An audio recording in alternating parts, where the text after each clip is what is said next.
Vamos a orar. Señor, te damos tantas gracias por este día y suplicamos que bendigas nuestras vidas, Señor. Te damos gracias porque ya hemos sido bendecidos, Señor, con toda bendición espiritual de tu mano, Señor, para que podamos gozar de la vida eterna. Te suplicamos, Señor, porque finalmente, Señor, de tu mano, Señor, de tu mano recibimos la salud, la enfermedad, Señor. De tu mano recibimos la abundancia y la necesidad, Señor. De tu mano recibimos, Señor, los buenos tiempos y los malos tiempos. Y ahora, Señor, te suplicamos por quienes están enfermos. Te suplicamos, Señor, por la hermana Yuri, Señor, por Lorena, que tú finalmente, Señor, puedas ser una luz en su vida, Señor, que ella pueda venir al conocimiento de ti. Te suplicamos, Señor, por las enfermedades, Señor, tanto de mi padre, Señor, de mi hermana, como también, Señor, de la salud de nuestra hermana Gris. Te suplicamos también porque tú les bendigas, por nuestra hermana Lupita. Y te damos gracias, Señor, por las enfermedades que nos permite, Señor, vivir como iglesia, que nos has permitido también, pues, sentir la ausencia de unos hermanos, Señor. Pero finalmente, Señor, en todo esto hemos visto tu mano, Señor. El día de hoy yo te suplico, Señor, que abras nuestros corazones para que podamos entender tu palabra, de tu espíritu, Señor, a nuestro espíritu. Y te damos gracias, Señor, por tu profundo, por tu inexplicable amor hacia nosotros. En el nombre de Señor Jesús.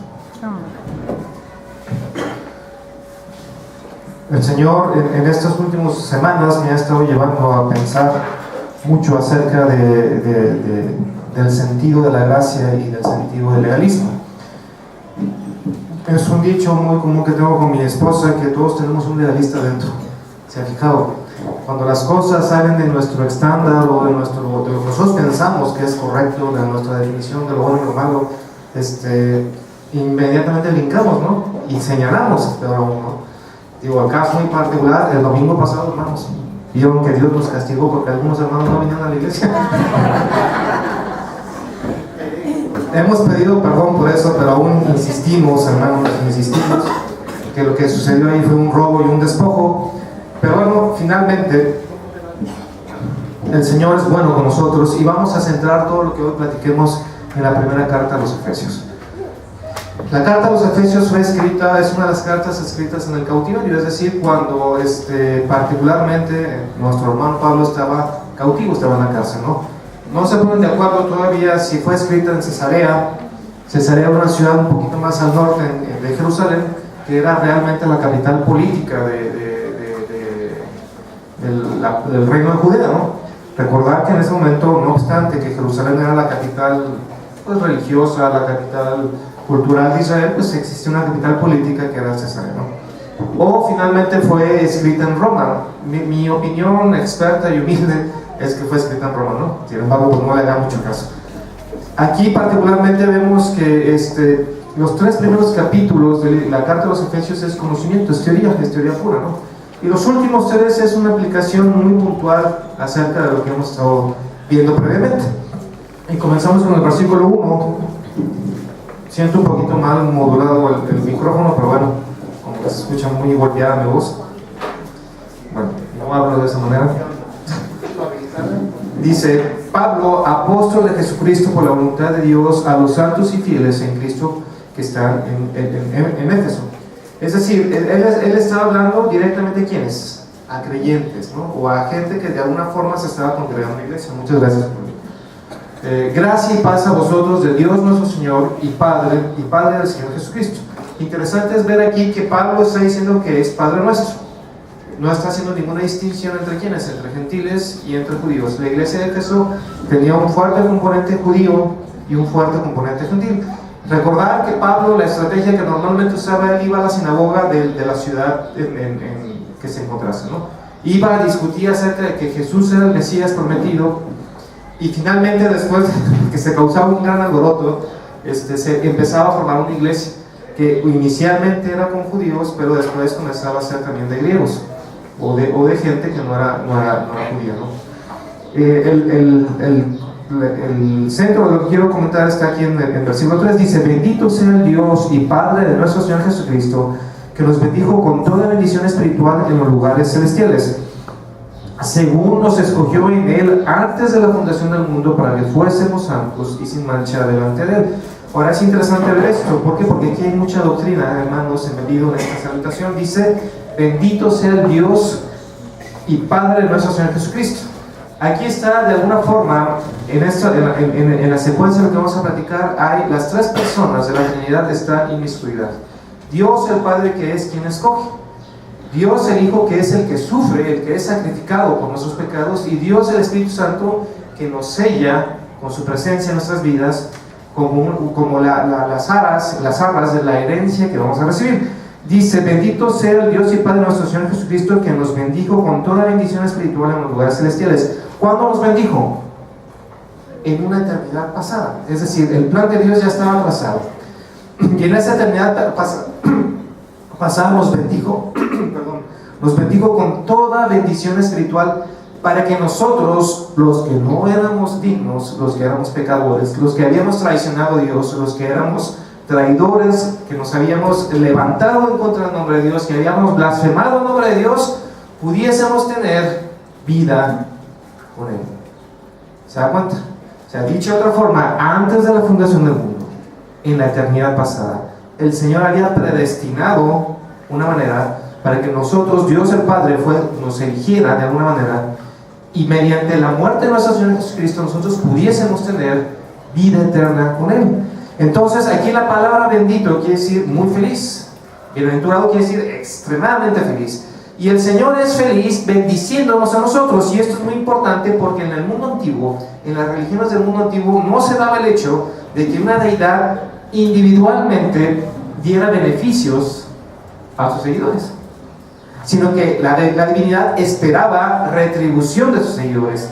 Y en este caso, Pablo, teniendo el contexto donde está escribiendo hacia una iglesia que está en Éfeso, que era el centro ceremonial de Artemisa o de Diana, no Diana mi esposa, Diana la diosa, bueno, que también es una diosa, pero bueno. Finalmente lo que trata de decir aquí es lo siguiente.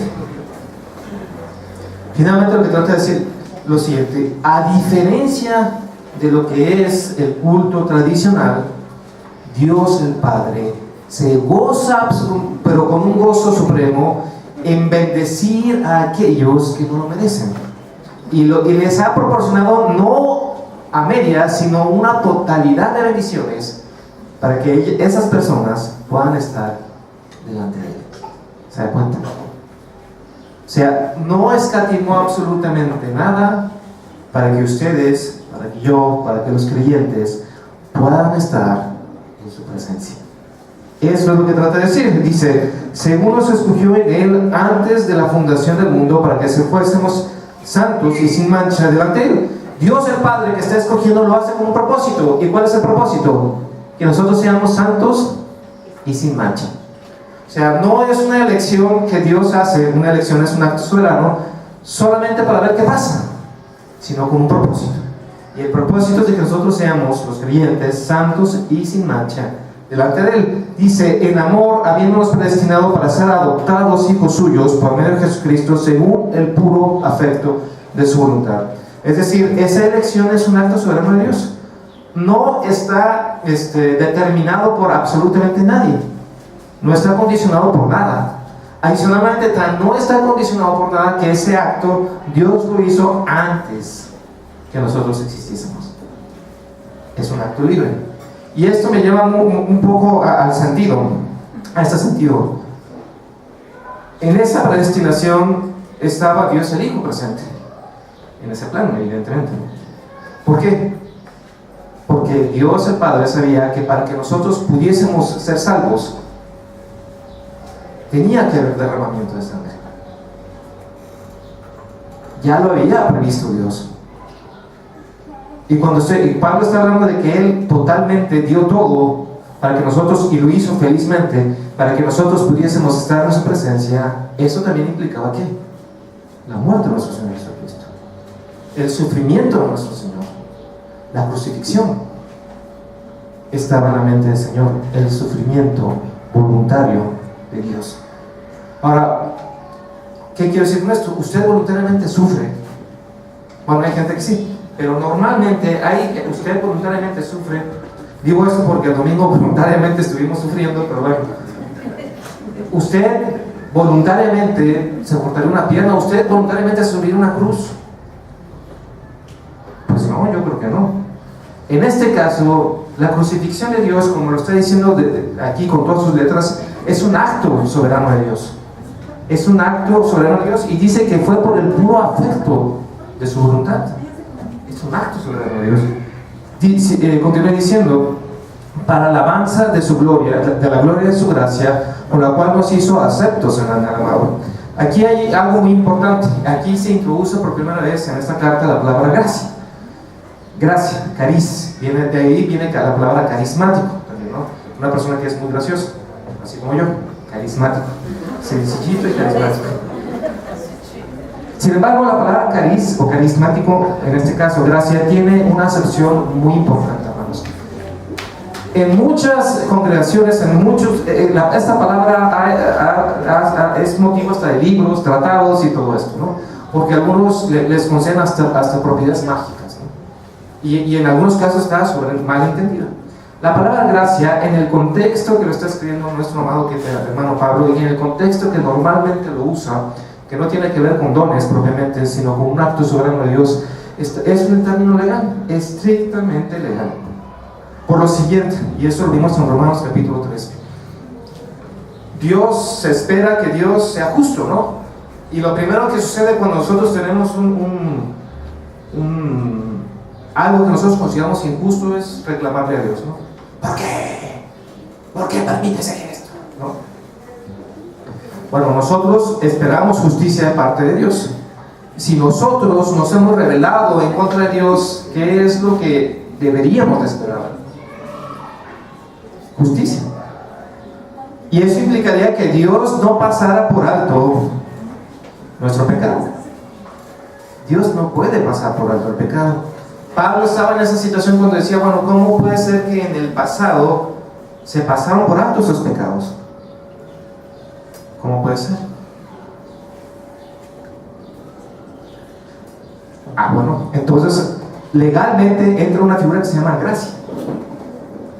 En la antigüedad, hermanos, y aún todavía en el siglo XIX, siglo XX, cuando uno se rebelaba en contra de un gobierno, entraba en franca rebelión, pues merecía la muerte. Y antes la muerte pues era un sentido todos los días, era morir colgado, fusilado, apedreado, crucificado, como sea, ¿no? El cargo por nuestra Señora Jesucristo de alguna forma fue traición contra el Imperio Romano, por eso decía, este es el rey de los judíos, acá arriba, ¿no?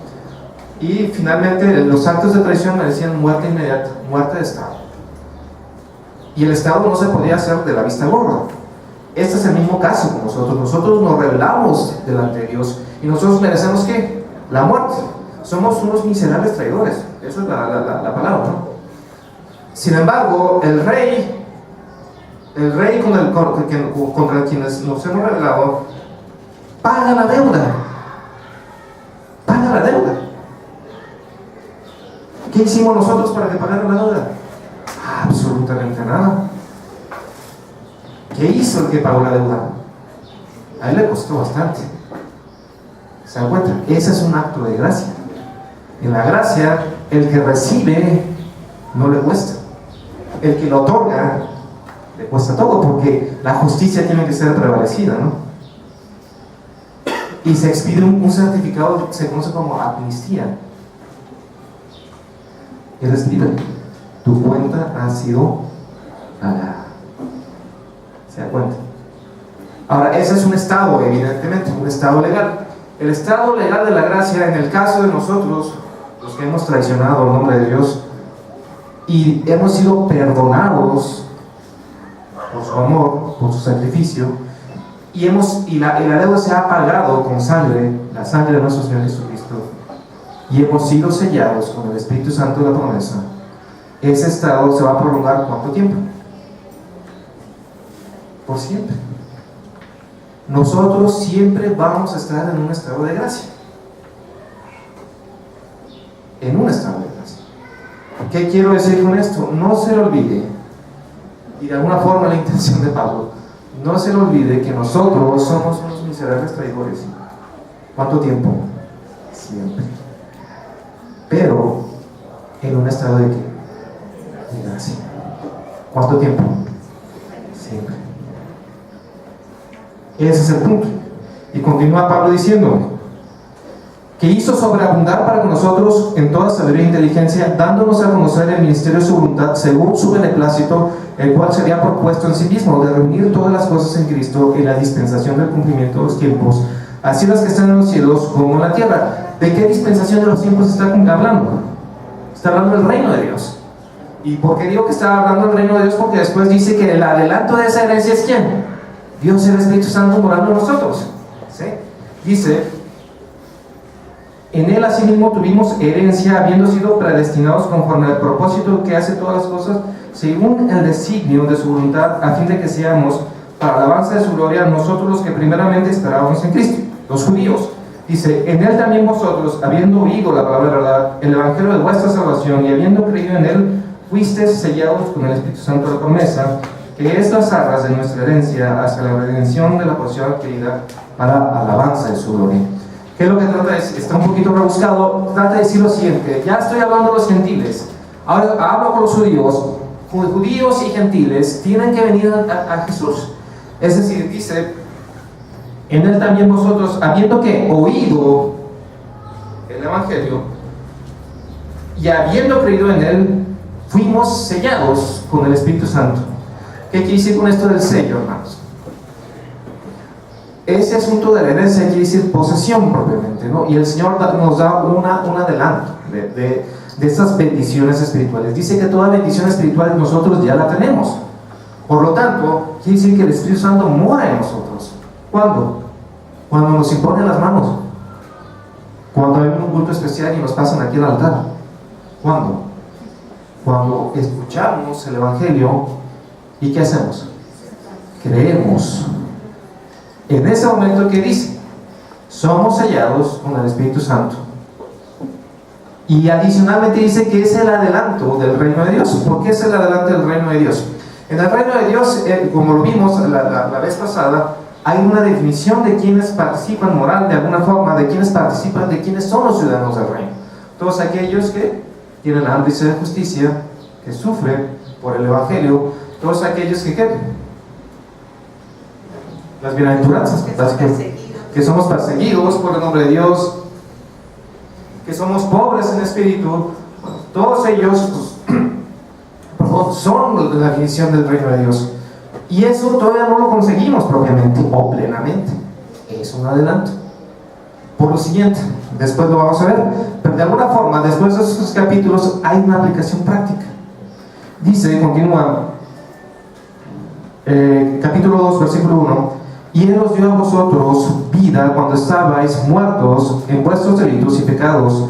Dicho de otra forma, aquí está hablando de una nueva posición. Nosotros tenemos una nueva posición. Nosotros éramos traidores delante del Señor.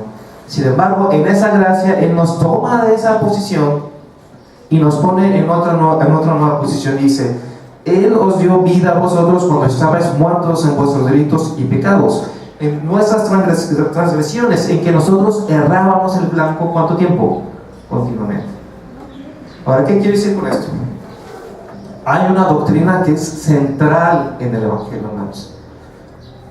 Yo particularmente no soy muy proclive hacia los 5 puntos del calvinismo. Sin embargo, hay un punto del calvinismo que es central en el Evangelio, que es una doctrina bíblica. ¿Cuál es? La depravación total. ¿Qué quiere decir con la depravación total? ¿O qué quiso decir Calvino con la depravación total? Lo que ellos quisieron decir, porque no fue Calvino el que lo dijo propiamente, es de que todos, absolutamente todos, estamos condenados bajo el pecado. Está dando una extensión. ¿A quién alcanzó la maldición del pecado? A todos. Bueno, adicionalmente, yo creo en la profundidad de esa maldición. ¿Qué quiero decir con esto? ¿Qué tan corrupto es el ser humano? ¿Qué tan corrupto es el ser humano? Y aquí está diciendo que nosotros estábamos muertos ¿en qué? En nuestros delitos y pecados, en nuestras transgresiones. ¿Qué tan muertos estábamos? Totalmente muertos. El punto aquí de la depravación total y de algunos que no creen en la depravación total es el siguiente, hermanos. Cuando en esa época había dos facciones: los que creían en las doctrinas acatables de Calvino y los que creían en las doctrinas de Arminio. Arminio era holandés, Calvino era francés. Ahora, finalmente, hay que entender un poquito el contexto histórico de estas dos personas. Ellos venían del Renacimiento, saliendo de la Edad Media, viene el Renacimiento, viene el despertar de mucha filosofía, viene un poco el dejar atrás las viejas prácticas de la Iglesia en la Edad Media, y surge algo que se llama el humanismo. Viene aquí dos cuestiones muy importantes y una discusión muy central. ¿Existe el libre albedrío o no existe el libre albedrío? Este primer punto del calvinismo trata de atacar eso propiamente, el libre albedrío. ¿Es posible que una persona tenga un libre albedrío estando en una condición de pecado? En un grado sí. Nosotros tenemos una libertad para pecar de una manera pasmosa y hasta inventiva, ¿no? O sea, aquellas cuestiones que nosotros no hemos pensado, esas las inventamos. Aquí viene un punto importante. La libertad se da en el contexto de la contingencia. ¿Qué quiere decir con el contexto de la contingencia? En la posibilidad de que se dé otra cosa. En un estado de pecado, muerto espiritualmente, sin la presencia del Espíritu Santo en mi vida, ¿yo puedo agradar a Dios? Ese es el punto central de esto. No puedo. ¿Por qué? Porque nosotros somos esclavos del pecado. Esclavos del pecado. Dice el versículo 2: en los cuales anduvisteis en otro tiempo siguiendo la corriente de este mundo, conforme el príncipe de la potestad del aire, el espíritu que ahora opera en los hijos de desobediencia. Dice que todos ellos andaban como gentiles. Y en el mundo gentil de esa época existían muchas prácticas.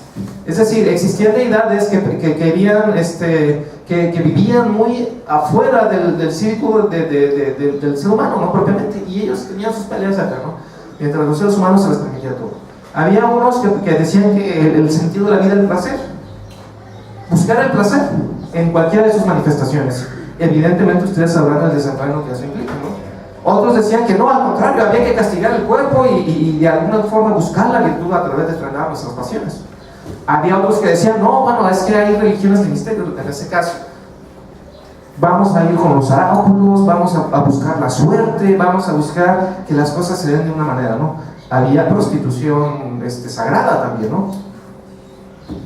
Existía también una fuerte conexión homosexual, ya válida. ¿Por qué? Porque muchos de ellos creían que la única relación de igual a igual se daba entre hombre y hombre. Y había una fuerte discriminación contra las mujeres por ese hecho. Ese era el mundo en el cual vivían, y de eso está hablando Pablo. ¿Se da cuenta? Dice que seguir la corriente de ese mundo, y dice que la corriente de ese mundo, que parece muy actual, por cierto, esa corriente del mundo estaba dirigida ¿por quién? Por Satanás directamente. Por Satanás. Y así es como vivían, y así es como vivimos. Cuando no vivimos guiados por el Espíritu, vivimos guiados ¿por quién? Por nuestra carne. Y muchas veces esa carne es guiada ¿por quién? Por los deseos del mundo. ¿Y ese mundo es guiado por quién? Por Satanás. Dice, entre los cuales también todos nosotros vivimos en otro tiempo en los deseos de nuestra carne, haciendo la voluntad de la carne y de los pensamientos, y éramos por naturaleza hijos de ira, lo mismo que quién, que los demás. Si uno no está con Dios, si uno no ha nacido de nuevo, si uno no tiene el sello del Espíritu Santo, ¿es hijo de quién? De ira. Estamos bajo la ira de Dios. Esa es la profundidad del pecado. Somos hijos de ira. Estamos expuestos a la ira de Dios. Dice, pero Dios, que es rico en misericordia, por su gran amor con que nos amó, aun estando nosotros muertos en pecados, nos dio vida juntamente con Cristo, por gracia sois salvos, y juntamente con Él nos resucitó, y asimismo nos hizo sentar en los lugares celestiales en Cristo Jesús. Aquí está hablando de redención propiamente, y cuando hablamos de redención, hermanos, es una palabra muy profunda, porque cuando estamos hablando de redención, estamos hablando de esclavitud necesariamente. En el contexto histórico que lo están escribiendo, están hablando de esclavitud. Y si nosotros somos redimidos, es porque nosotros éramos esclavos ¿de quién? Del pecado, de la carne, de nuestros deseos. ¿Éramos esclavos de quién? De Satanás. ¿De acuerdo? Y si somos redimidos es porque alguien nos ha comprado y nos ha sacado de ese mercado de esclavitud. ¿Hacia dónde? Hacia otro reino. Si no, no tiene sentido la palabra redención. Y es de lo que está hablando Pablo. Ustedes antes eran hijos de ira, eran esclavos del pecado, eran esclavos de la carne, estaban reprobados en sus pensamientos. Esa es la profundidad de donde Dios te sacó. Dice, pero, sin embargo, o más, no obstante, ustedes siendo esclavos, ustedes siendo hijos de ira, el Señor los saca de ahí, los compra con un precio y los lleva ¿a dónde? A una nueva posición delante de Él. ¿Siguen siendo traidores? Sí. Pero redimidos, comprados, salvos. ¿Por qué? Por la gracia de Dios. Ese es el punto. Dice, y juntamente con Él nos resucitó y asimismo nos hizo sentar en los lugares celestiales con Cristo Jesús. Es muy interesante ver esto porque estábamos literalmente en un mercado de esclavos. Estábamos en un mercado de esclavos. Y nos hizo sentar ¿en dónde? A la mesa con el Rey. A la mesa con el Rey. Esa es nuestra nueva posición. Eso es lo que estamos esperando. Estar en la mesa con ¿quién? Con el Rey. Dice, para mostrar en los siglos venideros la abundante riqueza de su gracia en su amor para nosotros, porque por gracia sois salvos por medio de la fe, y esto no de vosotros, pues es un don de Dios. ¿Usted hizo algo para merecer la gracia de Dios? Absolutamente nada. Es un don de Dios, es un regalo de Dios, es algo que Dios le ha ofrecido a usted. Es el trabajo de Dios. Por eso es para su gloria y para su honra.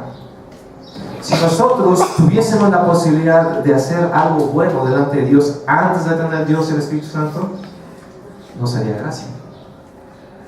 Por eso digo que el asunto de la depravación total es central en el Evangelio, es central. Por lo siguiente, ¿cuál fue la respuesta de Dios a ese asunto? Total. ¿Dios da respuestas desmedidas? ¿La muerte de nuestro Señor Jesucristo no sería una respuesta desmedida a esto? No. El problema del pecado era real, es real. El pecado real es profundo, total.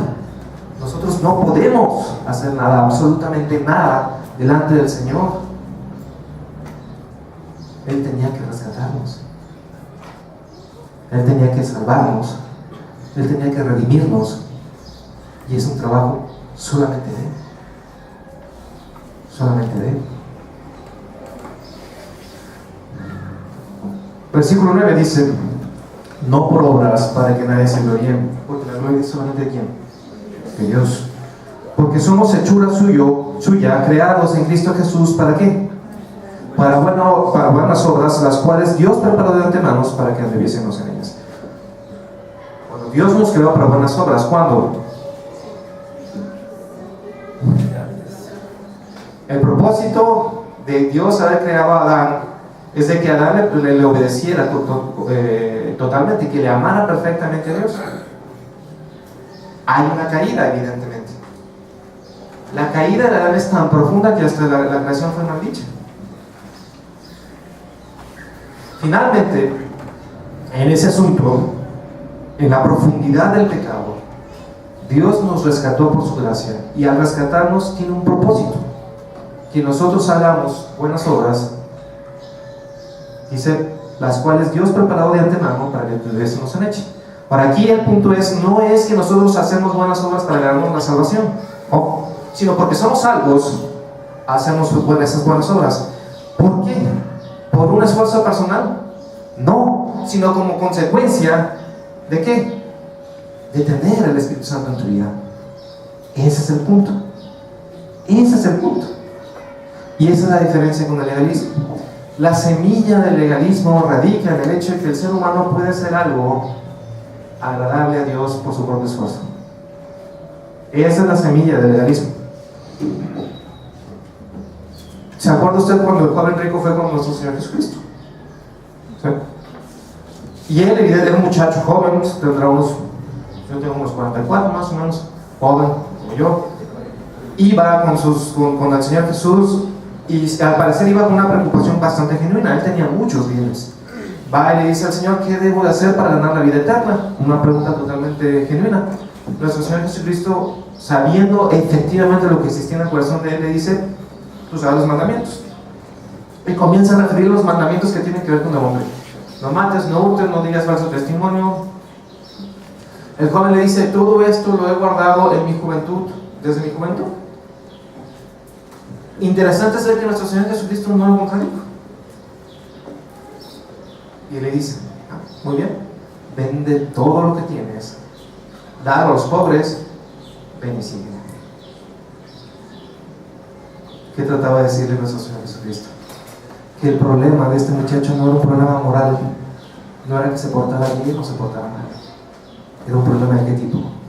Espiritual. Si él no podía amar perfectamente a Dios, de tal manera de considerar despreciable su vida, considerar despreciable sus bienes, con tal de adquirir la vida eterna, estar en presencia de Dios, no tenía nada. Y esa es la esencia del legalismo. Este muchacho pensaba que era bueno su propia opinión. Y el legalismo normalmente lo que hace es comienza a poner reglas, miles de reglas, y algunas de ellas hasta contradictorias y absurdas. El caso de los judíos. ¿Qué implicación práctica tiene para nosotros los 3 primeros capítulos de Efesios? Vamos al capítulo 4. El capítulo 4, versículo 17. Esto pues digo y requiero del Señor, que ya no andéis como los otros gentiles que andaban en la vanidad de su mente, teniendo el entendimiento entenebrecido, ajenos de la vida de Dios por la ignorancia que en ellos hay, por la dureza de su corazón. ¿Qué quiere decir con esto? Bueno, aquí en la iglesia de Éfeso, ellos evidentemente estaban en una gran presión social. ¿Por qué? Porque era un centro religioso. Es quizá como vivir en Zapopan y tener ahí a la Zapopana a un lado, ¿no? Digo, para ponerlo en el contexto histórico o social de nosotros, ¿no? Y ellos de alguna forma se veían tentados, pues, a ser indulgentes con ese modo de vida, ¿sí? A decir: bueno, ¿qué tiene de malo? Vendo muñequitas de la diosa Cera, o es mi forma de vida, ¿no? Y él dice: esto pues digo y requiero que el Señor, que ya no andéis con los otros gentiles que andaban de la vanidad de su mente. ¿Por qué le hablo a los gentiles y por qué no le hablo a los judíos? Porque los gentiles eran los que estaban más expuestos a eso. Y dice: teniendo el entendimiento entenebrecido, ajenos a la vida de Dios por la ignorancia que en ellos hay, por la dureza de su corazón, los cuales, después que perdieron toda sensibilidad, se entregaron a la lascivia para cometer con avidez toda clase de impureza. Les está recordando cómo era su vida pasada. Y la vida pasada de ellos era lasciva, era totalmente sensual, andaban en placeres, querían hacer esto, no tenían freno. ¿Sí? Aquí la pregunta es: ¿se espera de un cristiano que no tenga una vida llena de freno? Porque luego está el otro extremo. Nosotros vivimos por gracia y no estamos sujetos a la ley. Y vamos a experimentar nuestra libertad en Cristo. Cuando yo estaba en el grupo de jóvenes, allá por los años 80, más o menos,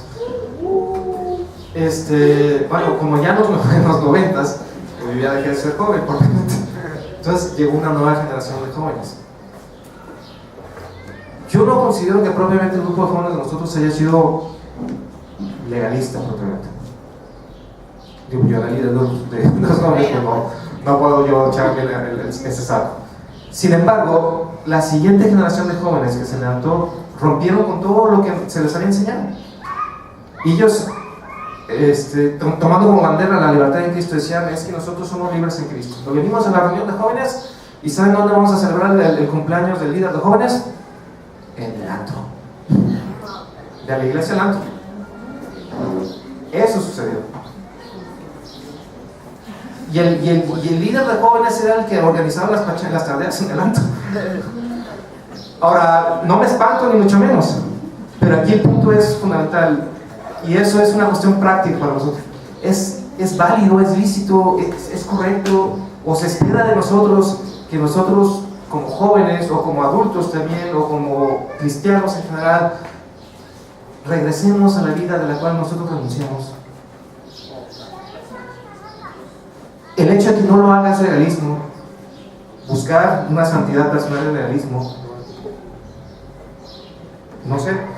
Dice el versículo 19, digo el 20, mas vosotros no habéis aprendido a ser de Cristo. Y aquí comienza a dar una secuencia de datos, Pablo, sobre esto. Dice, si en verdad le habéis oído y habéis sido por él enseñados, conforme a la verdad que está en Jesús, en cuanto a la pasada manera de vivir, despojaos del viejo hombre que está viciado conforme a los deseos engañosos, y renovaos en el espíritu de vuestra mente, y vestidos del nuevo hombre, creados según Dios en la justicia y santidad de la verdad. Por lo cual, desechando la mentira, hablad verdad cada cual con su prójimo, porque somos miembros los unos de los otros. Ahora, aquí está hablando de algunos mandamientos, pero en el original griego no son mandamientos que requieran una acción. Lo que está diciendo aquí Pablo es que son hechos. Son cosas que ya sucedieron. Es decir, nosotros tenemos una nueva mente. Si es que somos creyentes, es lo que está diciendo. No me pongan palabras que no. Ahí está, si ustedes entendieron el Evangelio, si ustedes son creyentes, se espera que ustedes tengan una nueva mente, que no valoren las cosas del mundo más que las cosas de Dios. Dice adicionalmente que ustedes tienen un nuevo hombre. Ya lo tienen, es un hecho. ¿Por qué entonces nosotros buscamos al viejo hombre? Ese es el punto. Dice que está viciado y dice, y renovados en el espíritu de vuestra mente, y vestidos del nuevo hombre, creados según Dios. ¿En dónde? ¿En qué ámbito? ¿En qué esfera? En la justicia y en dónde? En la santidad. Ese es un hecho. Ustedes tienen una nueva naturaleza, y esa naturaleza busca la justicia y busca ¿qué más? La santidad. Dice 2 Corintios 5:17, de modo que si alguno está en Cristo, nueva criatura es. Las cosas viejas pasaron y aquí todas son hechas. No, somos nuevos, somos renovados, hemos sido renovados. Dice adicionalmente que nosotros tenemos el fruto, tenemos el Espíritu Santo, y nosotros como creyentes, en cualquier medida y de una forma gradual, vamos desarrollando ¿qué? El fruto del Espíritu. Se espera eso de nosotros. Dice, por lo cual, desechando la mentira, bueno, ya que somos todo eso, ya que nosotros tenemos una nueva mente, somos una nueva persona, tenemos un espíritu renovado dentro de nosotros, pues no tenemos que hablar mentira, de una forma muy práctica. Y no tenemos que hablar mentira, dice, en función de ¿qué? De la iglesia. Somos miembros los unos de los otros. Se espera que un creyente no diga mentiras. De otra forma, dice, airaos, pero no pequéis, no se ponga el sol sobre vuestro enojo. Es decir, se espera que un creyente sea ¿qué? Controlado, que controle sus emociones. Bueno, se puede molestar, pero no puede llegar al punto de la ira, dicho de otra manera. Y adicionalmente esa ira no debe degenerar ¿en qué? En un rencor. Dice que no se ponga el sol sobre vuestro enojo. Y le perdure, pues, porque adicionalmente ya te perdoné, pero no se me olvida. ¿Sí? Dice, no deis lugar al diablo. Se espera que un creyente no dé lugar al diablo. Y muchas veces nosotros damos lugar al diablo coqueteando con algunas cosas que no debemos de coquetear, ¿no? Digo, cuestiones de ocultismo, cuestiones de ese tipo muy claramente que el Señor ha prohibido. Ahora dice, el que hurtaba, no hurte más. Es decir, se espera que un creyente no hurte, sino que diligentemente ¿qué haga? Trabaje. Digo, en la medida de lo que el Señor le puede permitir trabajar, se espera que un creyente trabaje, no que no hurte. Dice, versículo 29, ninguna palabra corrompida salga de vuestra boca. Hermanos, ¿qué pasa cuando vamos al fútbol y el portero va a sacar? Esa es una palabra corrompida.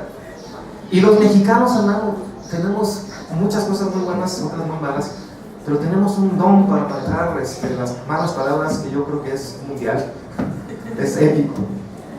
Y tenemos una creatividad para crear verbos, conjugarlos y crear situaciones dependiendo del contexto. Pero ¿sabe qué?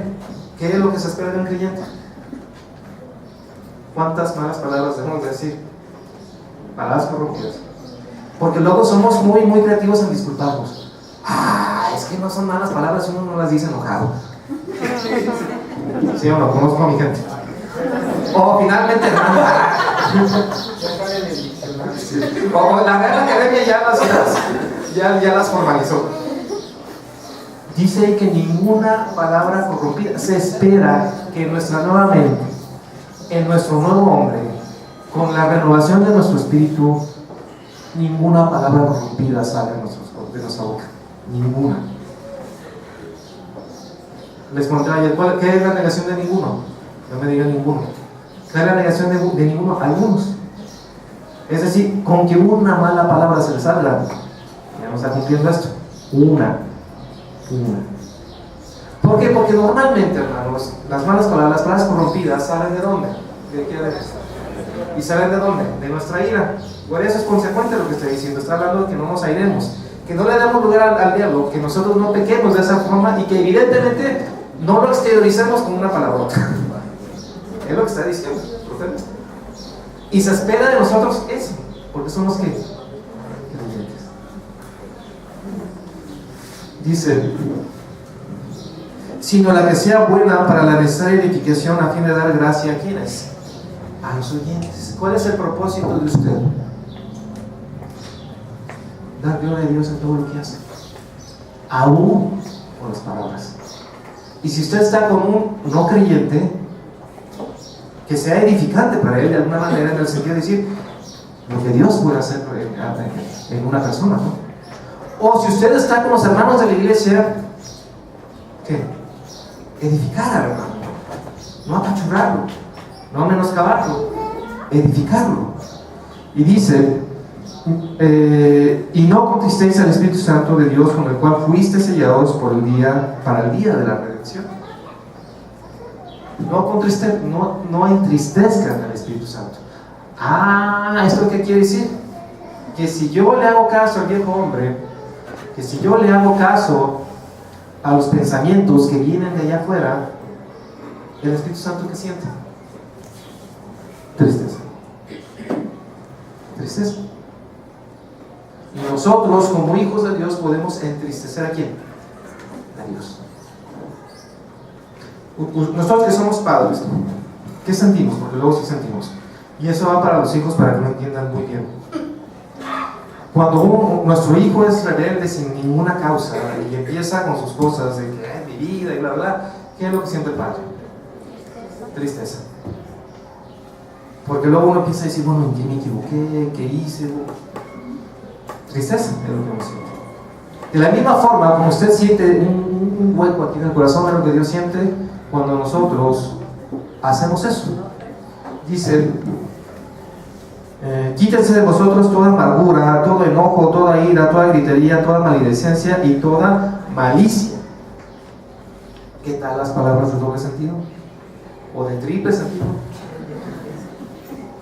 Que también los mexicanos somos expertos en eso. Dice toda malicia, toda aquella cosa que sea malediciente. Entonces, ¿qué es lo que está buscando como una ética personal Pablo o se espera de un creyente? Que sea un ser bondadoso, que sea un ser que ama a Dios sobre todas las cosas, que sea un ser que sea controlado por Dios, el Espíritu Santo. Es lo que se espera de un creyente, es lo que se espera de usted. Y dice, antes sed benignos unos con otros, misericordiosos, perdonándonos unos a otros como Dios también nos perdonó a vosotros en Cristo. Nosotros debemos de definir algo que se llama una comunidad de gracia, ¿no? ¿Qué quiero decir con esto? ¿Se acuerda de la palabra de los dos deudores? Dice uno que le habían perdonado 5 millones de pesos, más o menos, o de dólares, para que suene más potente el ejemplo. Bueno, de euros, 5 millones de euros. Dice que le perdonaron la deuda porque el hombre ya iba directamente a la cárcel porque no tenía recursos. Sale de la cárcel y se pone totalmente feliz. Pero ve a su primo hermano que estaba allá en la esquinita y que le debía 10 pesos. 10 pesos. Esa es la comparación que Dios el Señor está usando. Págame todo lo que me debes. Y lo manda a la cárcel por 10 pesos. ¿Qué quiero decir con esto? Hermanos, luego nosotros somos muy sensibles, demasiado, en este asunto. Si el hermano no me ve bien, es que yo no me amo. O el hermano pegó contra mí, pues es que pegaste contra mí. Y empezamos a los defectos y los pecados de las personas a elevarlos demasiado, ¿no? Recuerde que usted es un miserable traidor por siempre. Recuérdalo muy bien. Y recuerde que usted ha sido perdonado por el amor de Dios. y que usted tiene un certificado de gracia que a usted no le costó nada, pero que al Señor le costó todo. Recuérdalo muy bien. Cuando se dirija a otro hermano, recuerde que él está en la misma condición que usted, y que puede ser que sus pecados, de una manera muy, muy humana, pudieran ser hasta más grandes que los de él, y Dios de cualquier forma se los perdonó. Extienda esa gracia ¿a quiénes? A todos, absolutamente a todos. Si nosotros tuviésemos esa conciencia en nuestros corazones, ¿cómo serían nuestras relaciones unos con otros? Llenos de misericordia, perdonándonos unos a otros, considerándonos nuestro hermano mayor que a mí mismo. Eso es lo que se espera de quien, de quien ha sido perdonado, de quien ha sido salvo por gracia, que ha sido transformado por el poder del Espíritu Santo, que está sellado con el Espíritu Santo. Eso es lo que se espera de él, nada más y nada menos.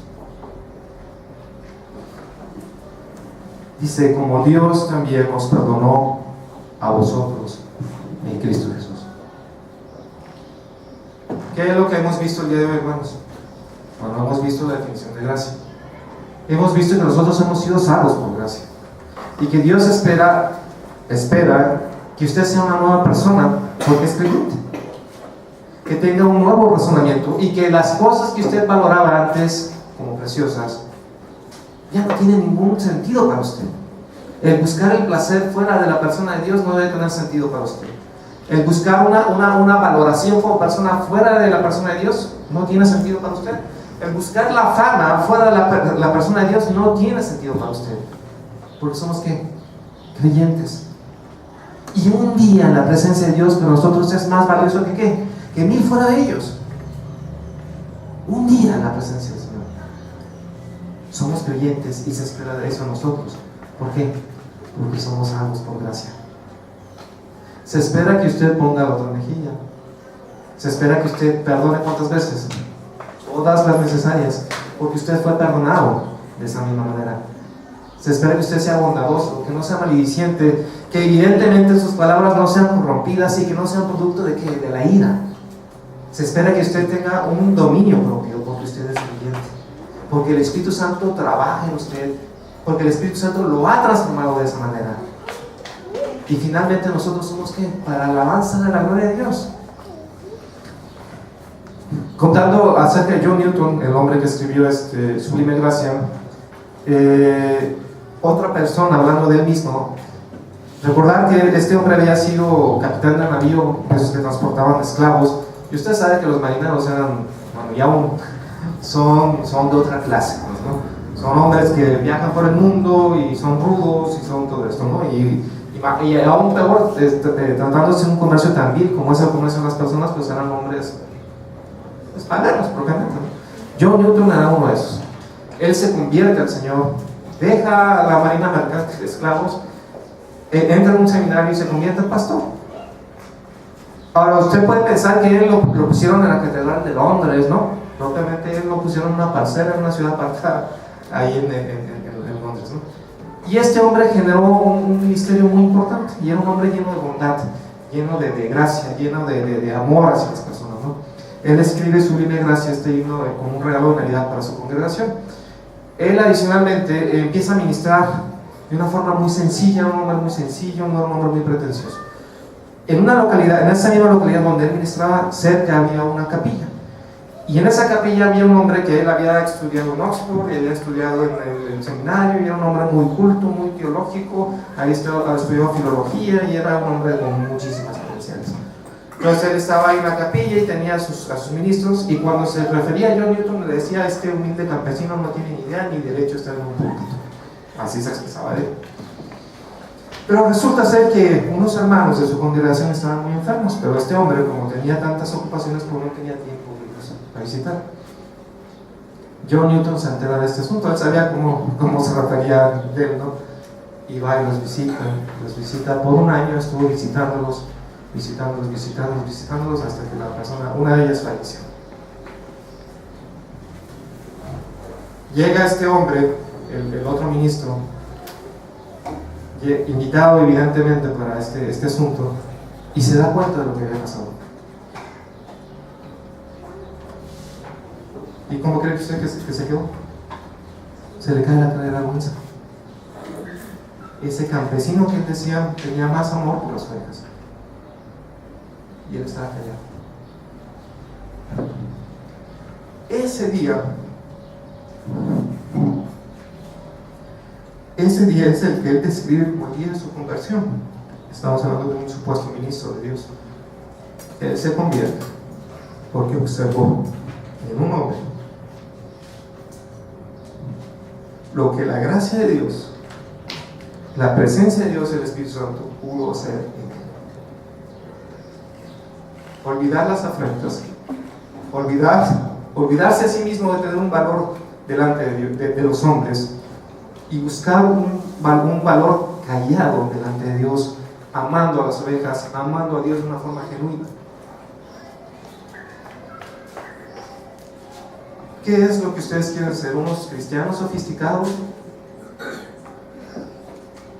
¿O unos cristianos llenos de amor? ¿Qué es lo que nosotros queremos ser? ¿Unos religiosos llenos de normas? ¿O unos cristianos de tal manera que ese amor por Dios nos lleve a situaciones impensables por amor a su nombre? La historia del Señor ha exaltado el nombre de John Newton de alguna manera, porque hasta el día de hoy nosotros seguimos cantando sus himnos, quizás sin conocer la historia que hay detrás de ellos. Pero cuando habla de la gracia y de la esperanza que nosotros tenemos por el profundo amor de Dios en la eternidad con Él por siempre, hermanos, eso nos debería hacer sentir de alguna manera la importancia del amor de Dios, la profundidad del amor de Dios en nuestras vidas. Y nos debe de alguna forma hacer cambiar, porque nosotros no podemos ser iguales cuando estamos en la presencia del amor de Dios. Recuerden, si usted no es creyente, y usted puede decir, bueno, ¿por qué no soy creyente? El venir a la iglesia no nos hace ser creyentes, hermanos. Desgraciadamente esto es así. El que nosotros nos portemos de una o de otra determinada manera no nos hace creyentes. El que nosotros hagamos obras de caridad no nos hace creyentes. ¿Qué es lo que nos hace creyentes? Escuchar el Evangelio, creerlo y ser sellados con el Dios del Espíritu Santo. Eso es lo que nos hace creyentes. ¿Cómo es que nosotros podemos tener un testimonio de que somos creyentes? Pues que el Espíritu Santo nos va cambiando de una forma inexplicable. ¿En qué? En lo que Pablo estaba describiendo. Si usted inexplicablemente empieza a desarrollar un amor para con Dios, y usted inexplicablemente comienza a desarrollar paciencia, benignidad, bondad, templanza, bueno, ese es un testimonio a su espíritu que es creyente. Pero si usted no ha desarrollado el fruto del Espíritu Santo y tiene 5, 6, 7, 10 años viniendo a la iglesia, ¿qué es lo que se espera de usted? El llamamiento es para todos los que no somos creyentes, cuando no hemos sido creyentes a una época. Venid a mí los que estáis trabajados y cargados, y Jesús, ¿qué es lo que va a hacer? Nos va a hacer descansar. ¿Es un llamado a qué? Al arrepentimiento. Deje de hacer lo que está haciendo, deje de tratar de agradar a Dios por sus buenas obras, deje de tejer su camino hacia la santidad, hacia Dios a través de las buenas obras. Hay una cruz, arrepiéntase y crean. Ese es el llamamiento.